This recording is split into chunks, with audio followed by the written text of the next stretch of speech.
মোৰ এজন ব্যতিক্ৰম ব্যক্তি এগৰাকী ৰাজনীতিক হিচাপে তেখেত সক্ৰিয় ৰাজনীতিক এগৰাকী সমাজ সচেতন হিচাপে তেওঁ আগশাৰীৰ সকলোতকৈ আগত থকা সমাজকৰ্মী আৰু এজন লেখক হিচাপে তেওঁ এজন দায়বদ্ধ লেখক মতাদৰ্শগতভাৱে তেওঁ যি ৰাজনীতিক সমৰ্থন কৰে বাওঁপন্থী ৰাজনীতি সেই ৰাজনীতিকে তেওঁৰ লেখা তেওঁৰ অন্য ৰচনাত তেওঁ প্ৰতিফলিত কৰে আমি সকলোৱে জানো যে দীৰ্ঘদিন ৰাজনীতিৰ লগত যুক্ত অসমৰ কেইবাগৰাকীও পুৰুধা ব্যক্তি আছে কিন্তু তেওঁলোকে শেষ পৰ্যন্ত কিন্তু নিজৰ ৰাজনীতিত অটল হৈ থাকিব পৰা নাই দেৱকান্ত বৰুৱাৰ পৰা গৌৰীশংকৰ ভট্টাচাৰ্যৰ পৰা এইসকল বিখ্যাত ৰাজনীতিক কিন্তু তেওঁলোকে তেওঁলোকৰ আদৰ্শত অটল হৈ থাকিব পৰা নাই বিশেষ কিছুমান মুহূৰ্তত তেওঁলোকে তাৰ আগৰ জীৱনত যিবোৰ কথা কৈছিল তাৰ সম্পূৰ্ণ বিপৰীত দিশত থিয় দিছিল এই ক্ষেত্ৰত হেমেন দাস ব্যতিক্ৰম তেখেতে ৯৫ বছৰ বয়সতো তেখেতৰ মতাদৰ্শৰ লগতে আটাইতকৈ যিটো ডাঙৰ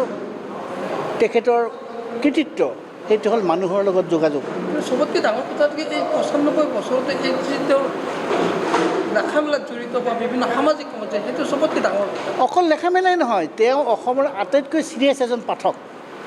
আজিৰ তাৰিখত যিসকল তৰুণ লেখক লেখিকেও লিখি আছে তেওঁ যদি পঢ়ে তেওঁ যদি ভাল লিখিছে লেখকজনে তেওঁ প্ৰশংসা কৰে আৰু যদি ভুল লিখিছে তাকো তেওঁ বিনয়তাৰে আগুলিয়াই দিয়ে এজন লেখক সৃষ্টিৰ ক্ষেত্ৰত এজন সচেতন পাঠকৰ কি দায়িত্ব সেই দায়িত্ব বোধ কৰোঁ হেমেন দাসে ৬ দশকতকৈ অধিক কাল কৰি আহিছে আপোনালোক সকলোৱে জানে যে তেখেতে লিখা আৰম্ভ কৰিছিল ৬০ দশকতে আমাৰ প্ৰতিনিধি কাগজত তাৰপিছত নতুন প্ৰতিনিধিত আৰু সেই সময়তে তেওঁ লেখা যিবোৰ লেখা সেই লেখাবিলাকত তেওঁৰ মতাদৰ্শগত স্থিতিৰ কথা প্ৰকাশ পাইছিল পৰৱৰ্তী সময়ত তেখেত ৰাজনৈতিক দলৰ মাৰ্ক্সবাদী কমিউনিষ্ট পাৰ্টীৰ তেওঁ সৰ্বক্ষণৰ কৰ্মী হ'ল তেওঁ এজন ভাল সাহিত্যিক হোৱাৰ পাৰ স্কোপ আছে যদি ৰাজনীতি নাহিলে ভাল সাহিত্যিক মানে আমি যি বুজোঁ সেই অৰ্থত তেখেত এজন উৎকৃষ্ট সাহিত্যিক কাৰণ সমাজৰ দায়িত্ব যিসকলে পালন কৰে সেইসকলে হ'ল সমাজৰ অতন্দ্ৰ প্ৰহৰী অতন্দ্ৰ বিপ্লৱী আমি সেইসকলকে মানুহে সমাজে মনত ৰাখে কাৰণ অকল সাহিত্যিকে নহয় আমি চকুৰ আগতে দেখিছোঁ কিছুদিন আগতে পৃথিৱীৰ এই সময়ত আটাইতকৈ ডাঙৰ বন্দিত যিজন বিজ্ঞানী ষ্টিফেন হকিংছে মৃত্যুৰ আগমুহূৰ্তত তেওঁ 90% পেৰালাইচিছ থকা মানুহ তেওঁ কিন্তু গোটেই পৃথিৱীত চলা অসমতাৰ বিৰুদ্ধে কৈছিলে এনাফ ইজ এনাফ বহুত হৈছে অসমতা এতিয়া আৰু সেই অসমতাৰ দিন পাৰ কৰিব লাগিব প্ৰয়োজন হ'লে বিশ্ব চৰকাৰো প্ৰতিষ্ঠা কৰিব লাগে তেওঁ ৰাজনীতিক নাছিল কিন্তু অসমতাৰ যিটো যন্ত্ৰণা এজন বিজ্ঞানী হিচাপে তেওঁ বুজি পাইছিল সেই আহ্বান ৰাখিছিল আমাৰ হেমেন দাসেও এই অসমতাৰ বিৰুদ্ধে তেওঁ ছাত্ৰ জীৱনৰ পৰা তেওঁৰ আপোনালোকে যিসকলে আমি জানো ছাত্ৰ জীৱনৰ পৰা তেওঁ এই অসমতাৰ বিৰুদ্ধে অন্যায়ৰ বিৰুদ্ধে সজোৰে প্ৰতিবাদ জনাইছিল তেওঁৰ নিজক ঘৰুৱাভাৱে প্ৰতিষ্ঠিত কৰিবলৈ সংগ্ৰাম কৰিব লগা হৈছিল ৰাজনীতিৰ ক্ষেত্ৰতো হৈছিলে আৰু তাৰ মাজতো তেওঁৰ যিটো সক্ৰিয়তা সেই সক্ৰিয়তাই সমগ্ৰ সমাজক জয় কৰিছে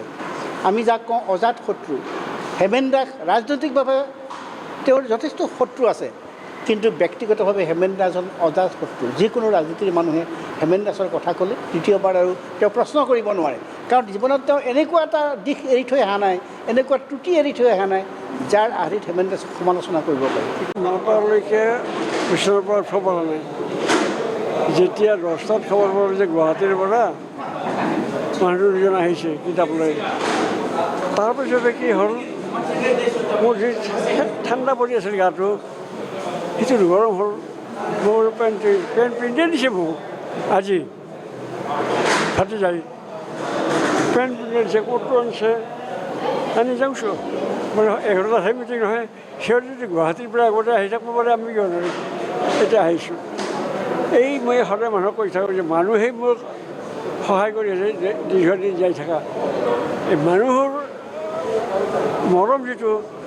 সেই মৰমে মোক এই অসুখৰ সময়তো আজি আগবাঢ়ি যাব সহায় কৰিছোঁ নহ'লে কিতাপ নলয় মই আগতে যে হস্পিটেল বেডত থাকি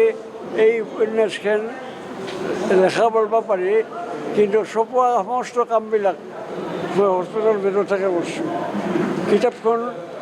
আৰু 2বাৰ সংশোধন কৰিব পাৰিলোঁ হয় কিন্তু মই সময় নাই গতিকে যি লিখিছোঁ মই তাতে প্ৰেছত দিব দিছোঁ সাধাৰণতে প্ৰেছত দিব লাগিলে বস্তু এটাই 3-4বাৰ ৰিভাইজ কৰিব লাগে নহ'লে ঠিক নহয় কিন্তু মই আজি এইবাৰ সেইটো নকৰিলোঁ আৰু উপায় নাই যিহেতু 2 তাৰিখ আহি আছে তৎক্ষণাত ইয়াক দিছোঁ দ্বিতীয় বিকল্প হাতী জাতটো তাতে লাগি থাকিব দিছোঁ চুলতানক কৈছে প্ৰুফ চা সেই প্ৰুফ চাই আছে তাৰপাছত কৈছে প্ৰুফ আনি দিয়ে এই দি আছে সেইফালে গুৱাহাটীত যোগাযোগ তহঁতে প্ৰিণ্টাৰ ঠিক কৰ সিহঁতে প্ৰিণ্টাৰ ঠিক কৰিছে হস্পিটেল গৈ সিহঁতে লগ ধৰিছে একদিন দুইজনে গতিকে এই মানুহৰ প্ৰতি মানুহৰ যিটো মৰম আছে সেইটোৱে আমাৰ আচলতে জীয়াই থকাত সহায় কৰে আৰু মোৰ কৰোঁ যে উপন্যাসখন সেই 4জন মানুহ নহ'লে উপন্যাসে ৰাইজৰ মুখ নেদেখে মই হস্পিটেলত পঢ়ি আছোঁ এই হস্পিটেলৰ পৰা ডিৰেকশ্যন দিছোঁ নহয় কোনে কি কৰিব লাগে কোনে ক'ত যাব লাগে